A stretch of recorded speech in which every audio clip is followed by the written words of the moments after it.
Ah, the art of painting. The joys of expression, the thrill of putting brush to canvas and creating something more beautiful than the sum of its parts. But what's more enjoyable even than painting? That's right. Money. Modern Art, a game about taking the joys of free expression and ruthlessly crushing it into pure margins. A game about squeezing, scalping spiteful pennies off the hands of your opponents. A classic. A modern classic, one might say. Well, modern in terms of designer board gaming, I suppose. You see, in the original written Shut Up and Sit Down review of Modern Art, Quinns makes an offhand ridiculous joke that Matt hadn't even been born yet. Well, joke no more, because I was literally -6 years old when this game first came out. And yet, even a young, supple brain like mine that loves dabbing, vapes, Married at First Sight Australia, can evaluate how utterly cracking this beautiful empty box really is. But why, I hear you ask, are we reviewing it now? Well, it's mainly because Quentin's old dusty words need a video spritz so they can be beamed into the eyes and brains of as many human beings as possible. But also because I think that Modern Art is a game that belongs in literally everyone's collection. It's also because I've not played many games recently. But why? How is this game all of this? It's cards, money, and this big board with numbers on. It looks like naught but pretty maths. My friends, this is the prettiest maths you'll do all year.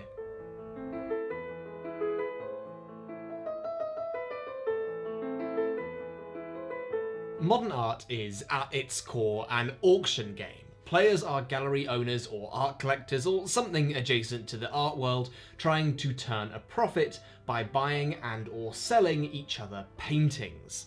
Now, that's the game in a nutshell, but the real core of Modern Art is obviously this chonking great deck of gorgeously rendered works by a set of diverse and talented artists. It's huge, it's a massive deck of lovely, lovely cards. Look at them, they're comparatively huge next to a non-standard modernist pair. And at its most basic, this game is all about these gorgeous tarot-sized cards, placing them in front of your fellow players and trying to coax them into the loving arms of ownership.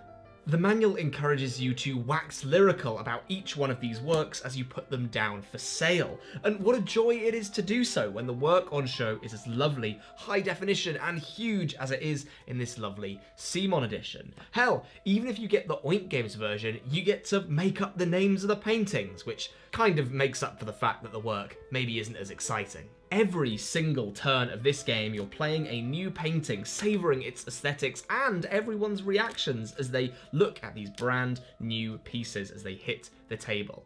And then what follows is silly and ridiculous as those players then ask you to buy this painting and to buy it now. And you don't know whether you should buy it. You've got no taste. You don't know anything about art. So there's your review, clearly. Modern Art is a game about not knowing anything about paintings and buying them anyway and having a silly time while doing so. It's not.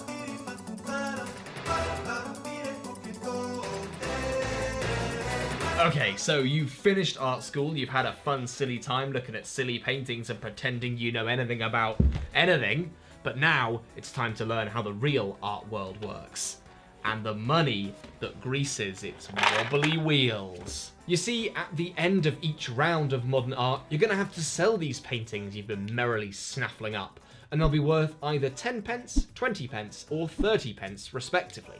So each time a painting hits the middle of the table, you're gonna be guessing about quite how much that painting is gonna be worth and skimming a profit off the top of that evaluation.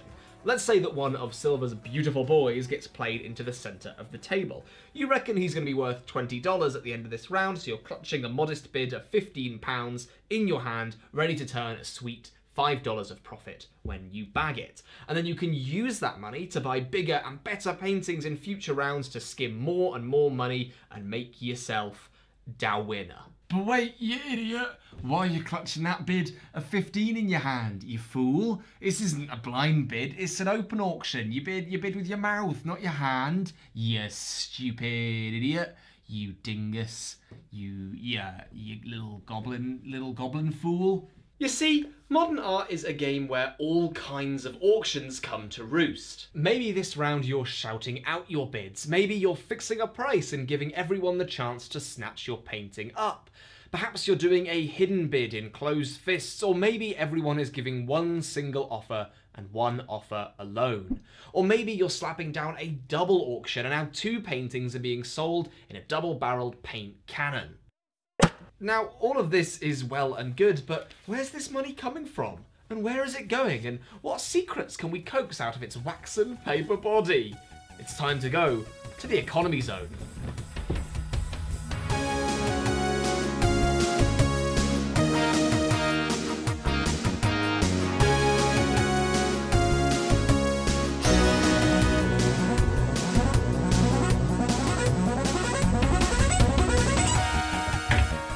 Hello and welcome to the Economy Zone. Later in the show, we're going to be talking about Uwe Rosenberg classic Bonanza and how much to sell a bean for. But right now, we're talking modern art. You see, when someone buys a painting in modern art, they pay the auctioneer the cost of the painting. They've turned no money at all into some money. But when the auctioneer buys their own painting, it goes straight out the game and straight into the bin. But this doesn't seem like a functional economy. Don't worry, they never are. The thing keeping this whole palaver afloat is the explosion of cash that happens at the end of the round when all those paintings are finally sold. So combine not knowing quite how much a painting is worth with the zesty spritz of randomness offered by these various kinds of bidding, and you've got auctions in this game that are cutthroat, yes, but soupy also. Value isn't always apparent, or at least it's easily lost in the fray when you don't want to bid for something that someone is offering up that they got in their hand for free. So how much to bid at any given time is this evolving, layered, unsolvable problem that is utterly delightful. And that's because at the end of the day, everyone might not actually be doing the same sums as you at all. But why is that? It's time to leave the economy zone.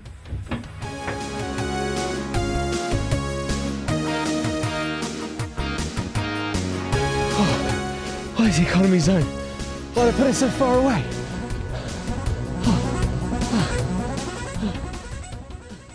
Oh, I left a rule out, and it's a really big one. And if you know how to play modern art, you're probably seething right now because I haven't talked about it. And honestly, I'm a little bit seething because I structured this review really badly. I could have changed it. I could have made the script better. Like, I know that putting this rule in earlier would have been a good idea, but like, look, this bit is in the script now, and the backspace button on my laptop doesn't work. How do I stop talking?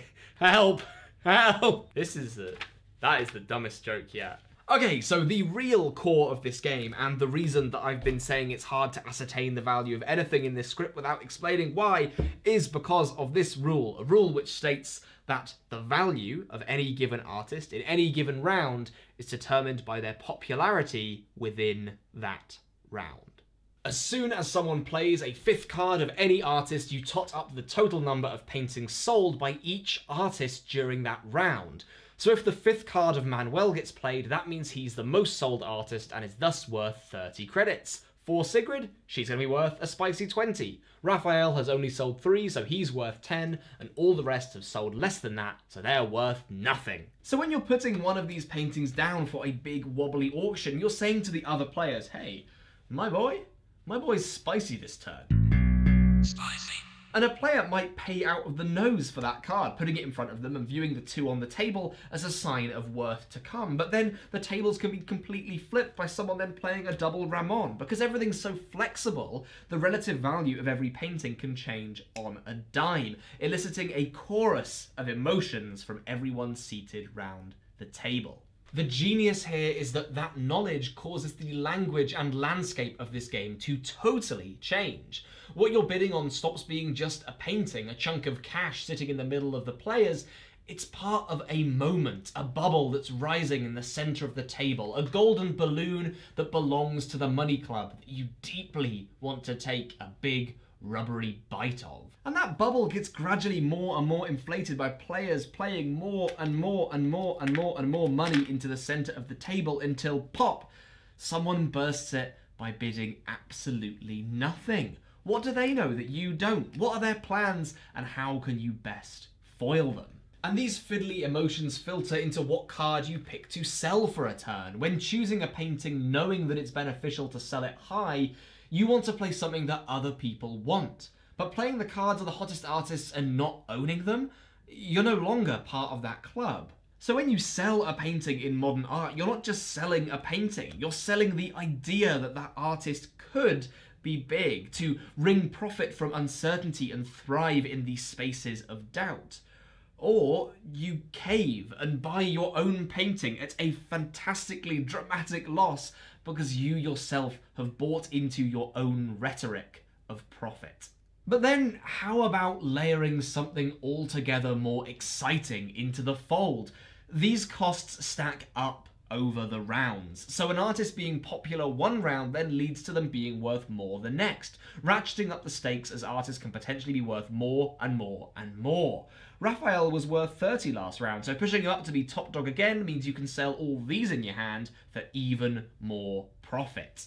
And then what about this example? Melon has been selling solidly. He's worth 40. Sigrid's a little behind, so she's only worth 20. And even though Manuel didn't sell any this round, he's still worth a solid 30, right? Wrong. An artist will only be worth anything if they are the top 3 that round. What a lovely twist. What a delightful, radical bit of swing that is rooted in the very centre of this game and that spreads outwards across every minute you spend playing it. Every part of this game scales perfectly, both the shattering wins and devastating losses, because sure, paintings can be worth so much more every round, but they could also be worth so much less. And not only that, but knowing how these costs stack up over time means that when you're placing a painting, you're not just placing a painting for that round, you're betting on the future of the entire game. And what everyone's future looks like in modern art is completely different because it's based on what's inside their hands.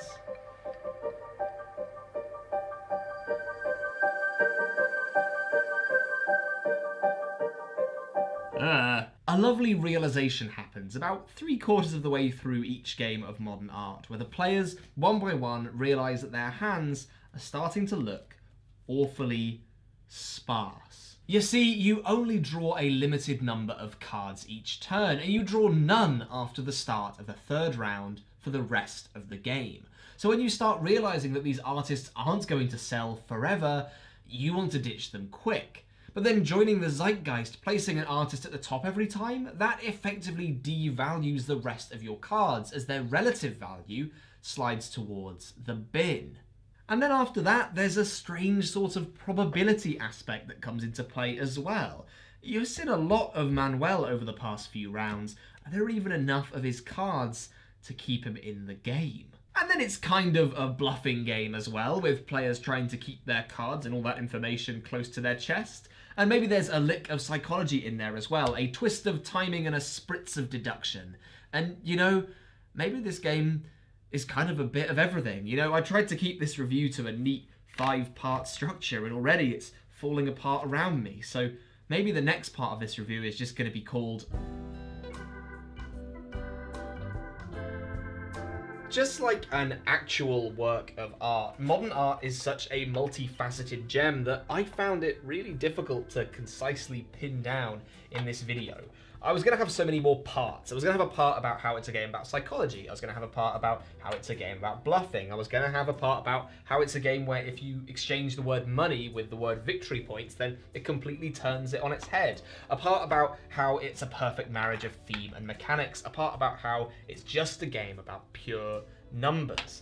But then I sort of realised that that's the beauty of modern art. It's a game that is so infinitely weird and interpretable that that's where it really shines, in not being a game about one specific thing that you can easily nail down. Every part folds back into this deep mess of decisions and thoughts. It's a game that you can turn into math horror, or it's a game that you can unravel into a space in which you buy a painting because you like it. The game is constructed of constituent parts that are so simple, but that all knit tightly together into something that does not waste a single inch of space. There are realizations in this game that organically occur within the first play and bait you towards coming back for more and more. Writing this review felt like breaking open a puzzle box. A puzzle box that is solvable over and over again in newer and newer permutations. A jigsaw of mechanics and theme that will change form in every set of hands it is passed through. But look, I can get all lofty with my words and criticisms and all that sort of thing, but at the end of the day, Modern Art is just a game that will make you laugh. My most enduring memory of playing this was with a couple of different groups around a couple different tables and just watching everyone become completely enthralled by this game. Not because they were having, massive revelations about design, and sure, those things happened occasionally, but just because they were just having a good time, laughing every time a painting came out, and just being enthralled and entranced and engaged the entire time. That's the kind of magic that you can't really pin down, you can't really explain, and Modern Art has it in spades. And maybe that's the thing, is that when all the discourse melts away, all the chats about design, at the end of the day, people will just engage in the joyousness of the thing. And that, well, that's one. Oh, hold on a second. Economy zone's on fire. Oh no.